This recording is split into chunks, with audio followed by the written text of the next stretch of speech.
Welcome back to the Chicago Tomahawk, everybody. We are live on YouTube and Twitter. Welcome, everybody. Happy Sunday. Me and Matt, we're gonna get into some Blackhawks news as usual. We're gonna get into some hockey news, and we're gonna talk about the cap that's gonna be going up and some possibilities, some ideas that we have for the Blackhawks and in the NHL in general. So Matt, other than yesterday's loss to Florida, which was what was that 5-1, Yeah, 5-1. we've been close in games, losing, yes, but losing by one goal here. So I think that the team is turning around in some ways, but losing nonetheless.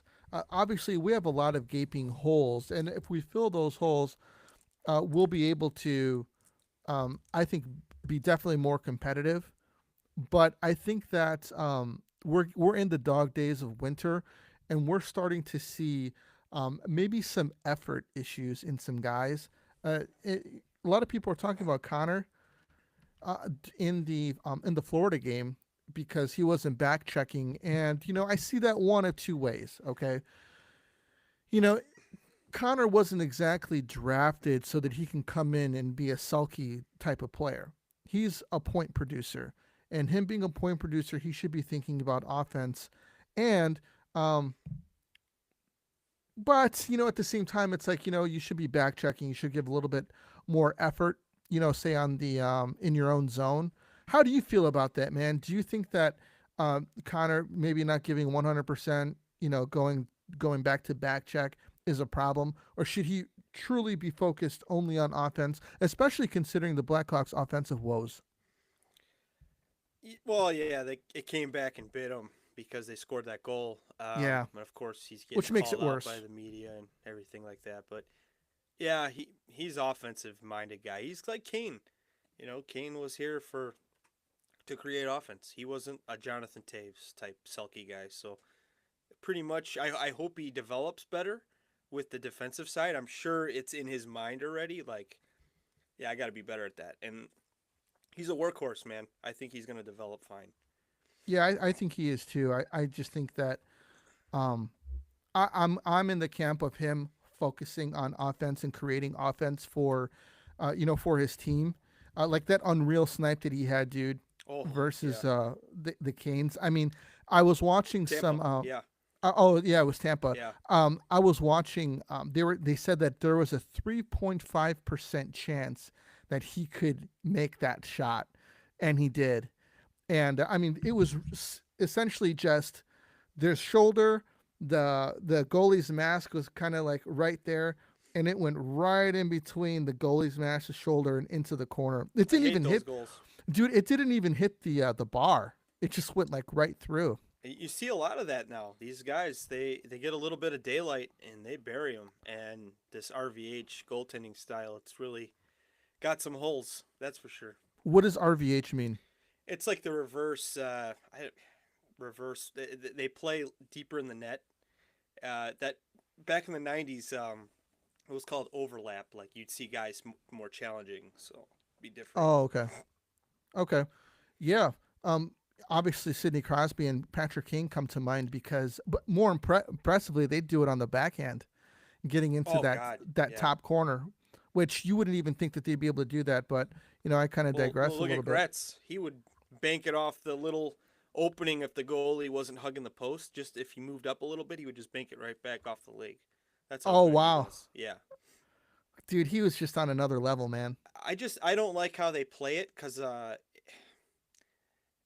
you're these guys are so big now. They're like 6'3" goalies, Yeah, 6 6'2", 6 in some cases. and if you're that angle, giving up a goal, that's a long talk for my dad on the way home. Like, how did you give up that? Well, and guys, that yes, the shot was amazing, but I think goalies really need to look at that because these video coaches now, they're telling these shooters, "Hey, take it. You're getting it." And everybody says it's a great shot, but I just think you need a save there. Mm.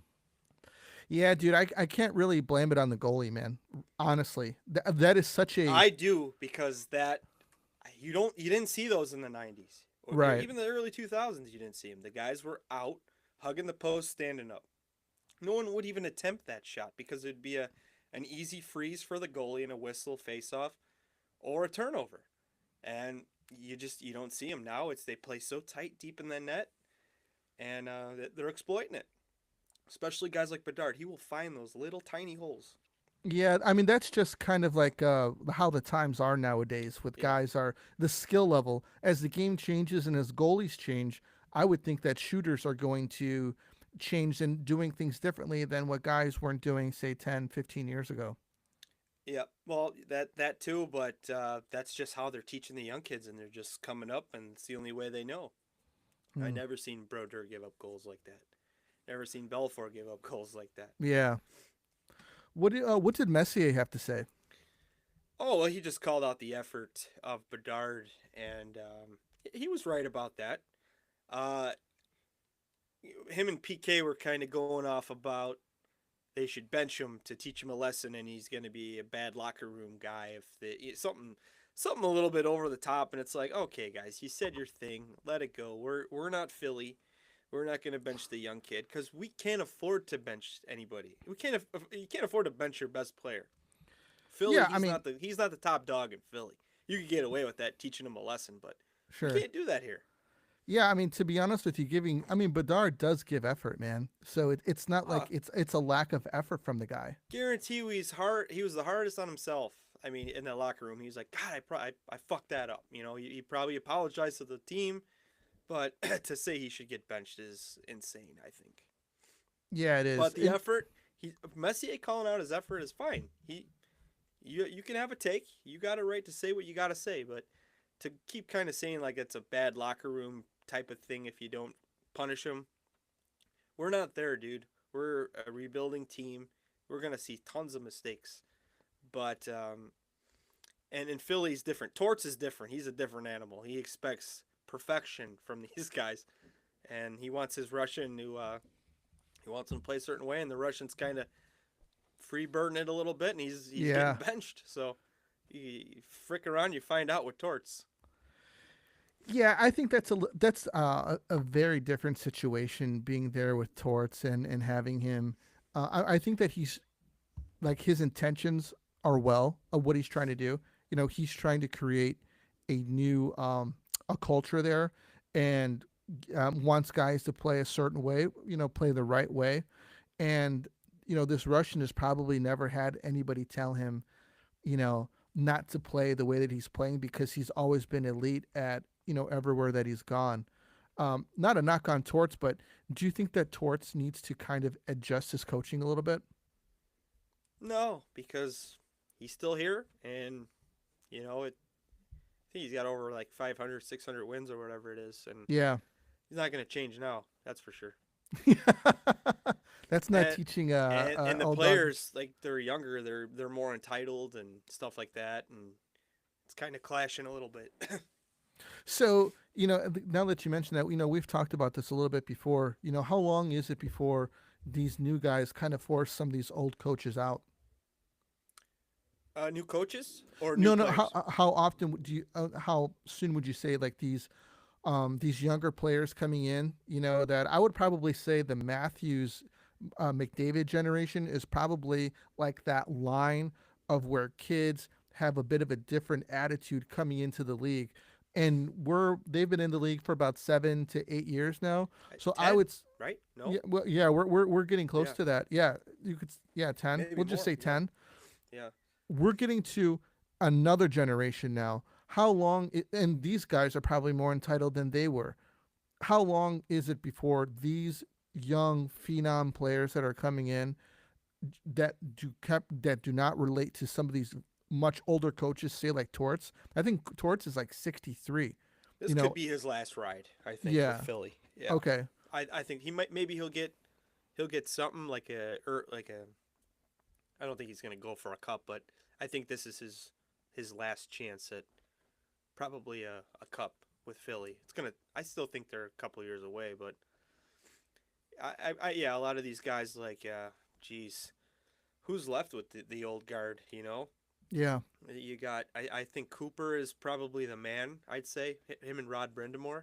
But he's in his 50s though, so and Brindamore, I think he's in his 50s too. Yeah, but they're so good still, and guys love them. You know, players love them. I can't think of anybody else like Lindy Ruff. He's an old guy. He's with Buffalo. It's probably Yeah. his last run. Uh, Peter Laviolette. He's been around a while. I'm surprised he still has a job, quite honestly, in New Yeah. York. But yeah, we're probably going to see a new wave of young coaches, like the guy in Washington. I'm blanking on his name, but he's really turned that team around. So this isn't the little itty bitty teeny tiny bowl. This is the Super Bowl. Get in on the action with DraftKings Sportsbook, an official sports betting partner of Super Bowl 59. Scoring touchdowns is key to hoisting the Vince Lombardi Trophy, and you have a shot to score big by betting on them at DraftKings Sportsbook, the number one place to bet touchdowns. New DraftKings customers can bet $5 and get 200 in bonus bets instantly. Download the DraftKings Sportsbook app and use code Shy Tomahawk. That's code Shy Tomahawk for new customers to get 200 in bonus bets instantly when you bet just $5. Only on DraftKings Sportsbook. The crown is yours. Gambling problem? Call 1-800-GAMBLER. In New York, call 877-8-HOPE-NY or text HOPE-NY 467-369. In Connecticut, help is available for problem gambling. Call 888-789-7777 or visit ccpg.org. Please play responsibly. On behalf of Boot Hill Casino and Resort, Kansas, 21 plus age and eligibility varies by jurisdiction. Void in Ontario. New customers only. Bonus bets expire 168 hours after issuance. For additional terms of responsible gaming resources, see dkng.co/audio. Man, it's Super Bowl week, dude. It's Super Bowl weekend. You know what? It's a good excuse to, have some wings and all that stuff. We're gonna have people over if you want to drop by. Anyways, what was I gonna say? Dude, I wanted to talk to you about the cap coming up. There's gonna be some big changes in the cap. They are projecting that the cap goes up by, hold on, I got it right here. In 2025, 2026, next season, this season it's 88 million. Next season, 95.5 million. Okay, so that's a 7.5 million increase. 26, Damn. 27, 104 million. In 27, 28, 113.5 million. So, so we're looking at almost 25 million in additional cap space coming up in 2 years. And obviously the Blackhawks are not a team that are cap strapped right now. And we've got some guys that are going to be looking for money. I think Nolan Allen has been playing really well. He's going to be getting a new contract. Korchinski, depending on how he does, he's going to be getting a new contract. Bedsy can start negotiating this summer. Obviously, he's going to get paid big bucks. We could talk about that in a second. But we've got free agents hitting the market this year, and a lot of people are talking about Mikko Rantanen and Mitch Marner. And who would you rather have? Now, Mitch Marner, a plus for him is that he plays both sides of the puck, and I've been looking at him recently, and I've noticed I didn't think that he was a Selke guy last year, but they've had him in contention for the past couple of years. And I've been watching him since last year, I would say. And yeah, he does play both sides of the puck, and he puts up a ton of points. Mikko Rantanen, not so much. He doesn't really go into the corners. He's not going to go in there and win puck battles for you, but he will snipe. I don't think that he is looking at the 14 million that people are predicting that he is going to expect, and 14 million for Mitch Marner.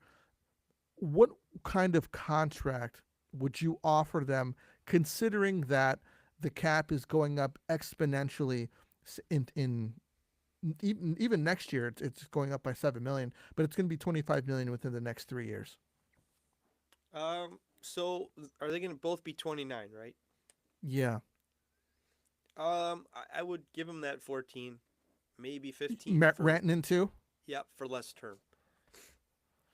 I would give Marner 14 for 5 years, 15 for 3, maybe even 16 for 3. What did Matthews do? Did he do a 4-year deal? Like I big think he time? did a 4-year deal at like Yeah. 13.5. I like those deals. He's protecting himself, and he could probably cash out again. Yep. Um, for some reason though, term is big with hockey. I would like to see like a 4-year, 5-year deal for Marner. Same with Miko. I don't want to go the full 7 though, and I What would have a you feeling they like that long term. yeah. Okay, so for Rantanen, dude, I don't think he's worth more than say 11, 12.5. Uh, no, he'll probably get 14, just because of his agent is the same as Draisaitl, and I think Draisaitl's at 14 next year.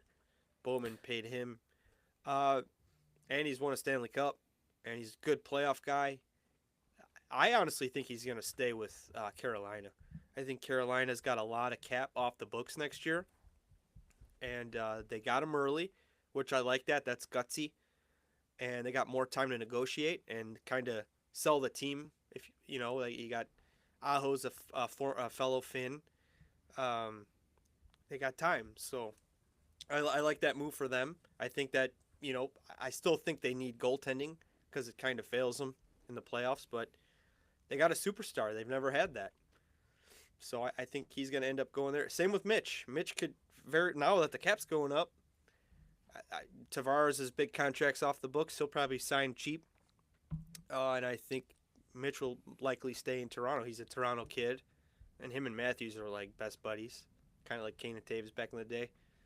So I don't know. I think our only option to get better is probably trade, and or be patient till the next year, which you got Eichel and McDavid coming on. But I don't think McDavid's going anywhere until he wins a cup first. There, that's just my opinion. That's interesting.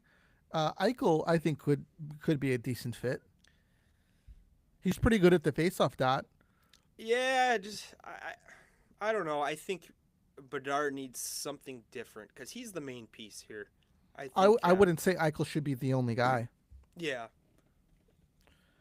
Sorry, I got a dry throat. Oh, that's all good. I don't think Eichel's the type. Mitch Marner, I think, is the best fit. The dude is an assist machine, and we all know Bedard's got that shot. We were just talking about that goal and what he could do. He needs a guy to get him the puck and fire it like that.